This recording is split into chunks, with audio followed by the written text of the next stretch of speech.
de la raya. Hablando, voy a poner mi temporizador. ¿Cuánto tiempo te gustaría que nos tome la charla? ¿Cuánto tiempo crees tú prudente? Pues sí, dices que tienes la llamada a las 11:15, terminar a las 11, a las 11, 11:05. Sí, pero que nuestra charla, si dura poquito, mejor para que esté concisa, si es posible, ¿verdad? Sí, claro, claro. Si necesitamos más tiempo, pues ya no. Ok, va que va, justo, Entonces justo vamos para a eso voy. hablar, perdón, vamos a hablar del ocio, ¿verdad? Correcto, el ocio como una herramienta para los niños. Ujú. ¿Listo Ok, desde la nueva entonces, paciencia? ¿estás listo? ¿Ya la soltamos? Adelante. Ok, bueno.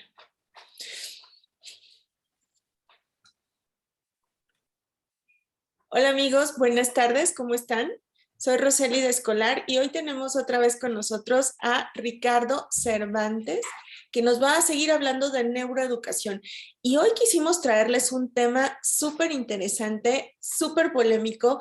¿Quién no ha crecido con la frase de el ocio es la madre de todos los vicios? Ricardo, ¿cómo estás? Buenas tardes, bienvenido. ¿Qué tal? ¿Qué tal? Nuevamente, Roseli, muchas gracias otra vez por la invitación. Encantadísimo de trabajar con ustedes nuevamente. Muchas gracias. Oye, pues sí, te decía de esta frase que el ocio es la madre de todos los vicios. Crecimos con esa frase y nos la tomamos muy a pecho, pero tú tienes algo diferente que decirnos. Cuéntanos. Correcto. De hecho, quiero empezar fuerte y fuertes con un experimento muy interesante que se hizo en Portugal, que tiene muchas implicaciones, pero una de ellas es el ocio y otra de ellas ya la veremos más adelante, donde querían ver si los ratones se podían hacer adictos a alguna droga. Y entonces ponían a dos ratoncitos en una jaulita, tenían una botella con agua y con droga. Y entonces, ¿qué sucedía?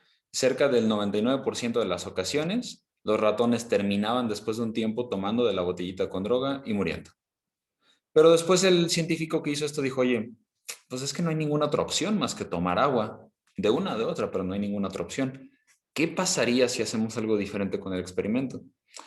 Y entonces construyó lo que le llamó el parque de las ratas. Era como el Disney de las ratas. ¿Y qué sucedió aquí? Que había un montón de comida, había quesito, había muchos otros ratones, había rueditas para correr, había muchísimos estímulos que suelen agradarle a los ratones. ¿Qué sucedía? Bueno, que de pasar de una estadística del 100% de mortalidad, pasaron a el 0% de mortalidad en el experimento, aún teniendo agua normal y agua con droga. Y entonces, ¿qué resulta de este experimento? Pues resulta en algo muy interesante y es que cuando nosotros, al igual que los ratones, tenemos demasiados estímulos a nuestro alrededor y estos estímulos son sanos, difícilmente vamos a recurrir a la violencia, difícilmente vamos a recurrir a la drogadicción, difícilmente vamos a recurrir a alguna acción negativa que impacte nuestras vidas. Y esto se replicó justamente con los que venían de Vietnam, de la guerra. A esos soldados se les estudió y se dieron cuenta que en el 90% de los casos, las personas que regresaron con alguna familia, que tenían seres queridos, que fueron a terapia psicológica, que se acompañaron de otros estímulos y que hicieron que su vida valiera la pena, tuvieron una vida normal, completamente normal. Y entonces, ¿cómo podemos ligar este experimento tan interesante de ratones, de soldados de Vietnam con un niño? Pues bien, hay que pensar que el ocio es una herramienta didáctica, siempre y cuando sea bien llevada. Es decir, un niño con muchos estímulos a su alrededor, ya sea de juegos, ya sea de amigos, ya sea de escuela, ya sea de ocio, en este caso, le provocan al niño un súper aprendizaje y que quiera ser una mejor persona en su vida, inherentemente. ¿Cómo funciona nuestro cerebro en este aspecto? Bueno, cuando el niño está en un momento donde no tiene nada que hacer, y para esto le tienes que quitar también la tablet, evidentemente, quitarle el celular, y no tiene nada que hacer. Todo lo que hay en su vida, esos amigos, esas tareas, esas clases de baile, de fútbol, de lo que sea, el niño las condensa y su cerebro empieza a maquinar y a decir, ¿qué hago con todo esto? ¿Qué hago en este momento? Y entonces el niño empieza a desarrollar una creatividad totalmente sana, en donde se inventa un nuevo juego, en donde se inventa una nueva actividad, en donde le pide a papá, mamá o alguno de sus hermanos que jueguen algo diferente. Es donde descubre que le gusta no sé, el pasto, que le gusta estar con sus perritos, que le gusta estar con el gato, que le gusta estar en casa, que no le gusta estar en casa, que prefiere estar afuera. Y empieza él a adaptar todo lo que ha aprendido, todo lo que ha vivido en un momento de creatividad y de toma de decisiones muy importante. Eso es lo que puede llegar a ser el ocio, no solamente generarnos vicios.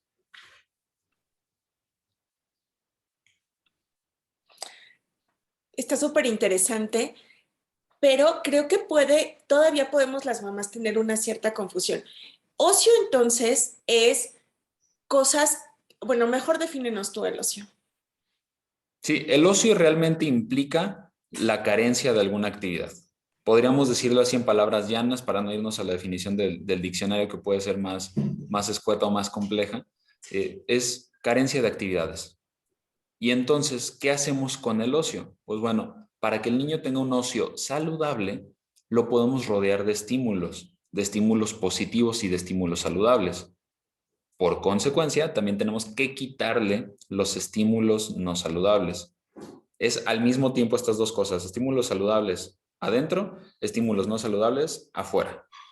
Por ejemplo, para dejar a un niño con ocio saludable, podemos eliminar la chatarra del refri, la chatarra de nuestras alacenas, porque es muy común y a mí me sigue pasando, la verdad. Yo prefiero no comprar chatarra en mi casa porque me la voy a comer toda. Claro. Entonces, el niño puede ir al refri y tener problemas de sobrepeso. Tenemos que quitarle la tablet, tenemos que quitarle el celular, porque si bien lo va a tener en algún momento, no podemos no darle un celular a un ser humano ya, pero en su momento. Por lo pronto, quita ese estímulo. Quita cosas que lo puedan herir, cosas muy pesadas, muy calientes, filosas. Esos son los estímulos negativos que quizás podemos quitar. La tele abierta, por favor, quítenle la tele abierta. No queramos que vea novelas un pobre niño. Y añades estímulos positivos, como puede ser un perro, como puede ser un gato, como puede ser un balón de fútbol, al mismo tiempo que un juego de mesa, al mismo tiempo que comida saludable en el refrigerador, al mismo tiempo que acceso a música, que la música es bellísima para los niños y a lo mejor no lo saben porque nunca lo intentan. Darle acceso a un parque donde pueda jugar, darle acceso a sus amigos con quienes pueda interactuar. A esto me refiero con quitar estímulos negativos y añadir estímulos positivos para que el niño decida en ese ocio, en ese no saber qué hacer, decida qué quiere hacer. Está súper interesante y creo que la clave de lo que dices es quitar, pero añadir, porque las mamás normalmente pensamos en quitar, o sea, sí, ok, le quito la tablet y luego, ¿qué hacemos? Va a estar aquí encima de mí, va a estar queriendo que yo le solucione el ocio, pero además tal vez eso sea un paso normal, ¿no? Como que es una transición de un niño que tenemos acostumbrado a siempre estar ocupado con algún aparato electrónico a no hacer nada si es una transición que tiene que pasar. Totalmente, totalmente. Debe de ser algo cuidado, debe de ser algo pensado, algo planificado. Tú puedes planificar el ocio de tus hijos. Oye, así como le dices, de 3 de la tarde a 4 de la tarde tienes clase de ballet, también le puedes decir, de 5 a 6 no tienes nada que hacer. Tú decides qué hacer. Que no sea estar en la tablet, que no sea ver tele abierta, que no sea estar comiendo chatarra por lo menos. Si te dice, mamá, quiero comer, perfecto, hay manzana, hay papaya, hay alguna fritura sin aceite, hay... Adelante, venga, tú puedes planificar el ocio de tus hijos y así volverlo saludable, como este experimento del que hablábamos, del parque de ratas. No soltaron dos ratones a la intemperie y a ver qué pasaba, ¿no? Les construyeron un lugar con muchos estímulos positivos que les terminaron beneficiando a su salud y terminaron evitando conductas negativas. Súper, está muy interesante. Y solamente me queda una duda, Ricardo, y es que también dijiste que la clase de fútbol o la clase de ballet, pero esas no entran en el ocio porque ahí sí el niño tiene algo que hacer y está estructurado, ¿no? Claro, me refiero a que hagas una planificación, que así como los mandamos a esas clases, también Correcto. los mandemos a no hacer nada. Ujú. Es curioso decirlo y a veces un poco chocante, pero es mandarlos a no hacer nada y que ellos decidan qué hacer. Porque qué tal que el niño no le gusta la clase de fútbol, pero el papá como estaba empecinado con que fuera la clase, la odia, pero va. ¿Y qué tal que ese niño le dice, oye papá, ¿me puedes poner música de esa que me pones siempre? ¿De cuál? ¿De los ochentas?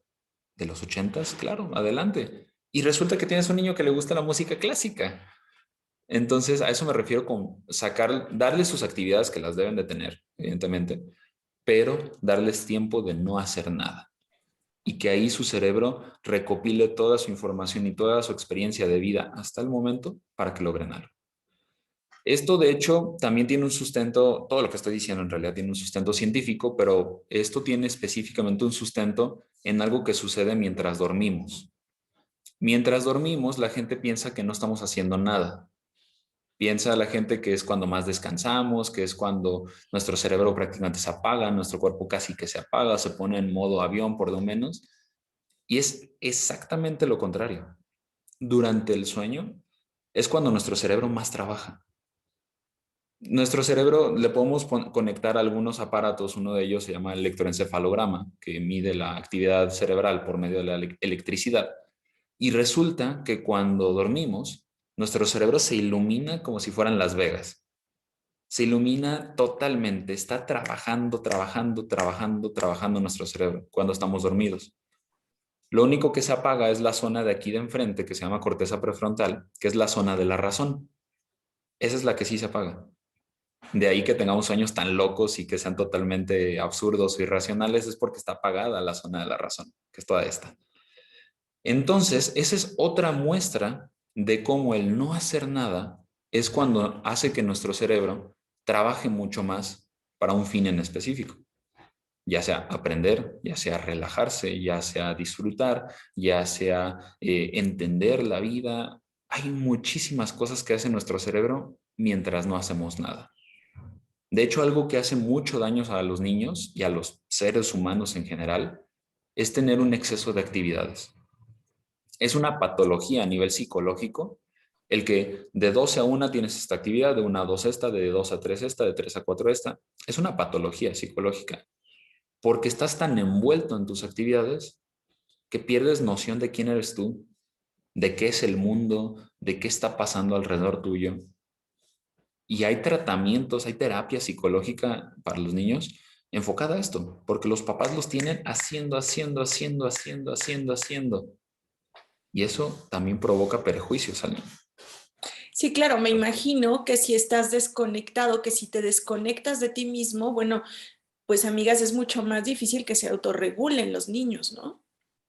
Exactamente, porque vas a ver qué hacer el niño con esa falta de actividades. A mí me encanta y la verdad lo confieso, sí, veo tele y tengo Netflix y por supuesto, es que no está mal satanizar una actividad, sino el exceso de actividades o el ocio con elementos negativos, como solamente tele o solamente tablet o solamente actividades que no le gustan al niño. Y tenemos que hacer esa mezcla de actividades y dejarlo que no haga nada. Está súper interesante. Y también cuéntanos qué hacer cuando el niño va a venir y te va a decir, es que estoy aburrido, es que estoy aburrido, mamá, estoy aburrido o aburrida. Cuéntanos qué podríamos hacer ahí. Sucede algo bien curioso. Hablabas de frases con las que nos han educado desde chiquitos y hay otra que nos dicen, trata a los demás como a ti te gustaría ser tratado. Y eso es completamente equivocado. ¿Por qué? Porque la otra persona no eres tú. La otra persona quizás necesita un trato diferente al que a ti te gusta. Me explico. Yo soy un hombre que habla más de lo habitual que los hombres promedio, pues me dedico a esto, pero hay momentos donde simplemente quiero que la gente sea concreta, que sea rápida, que sea al grano.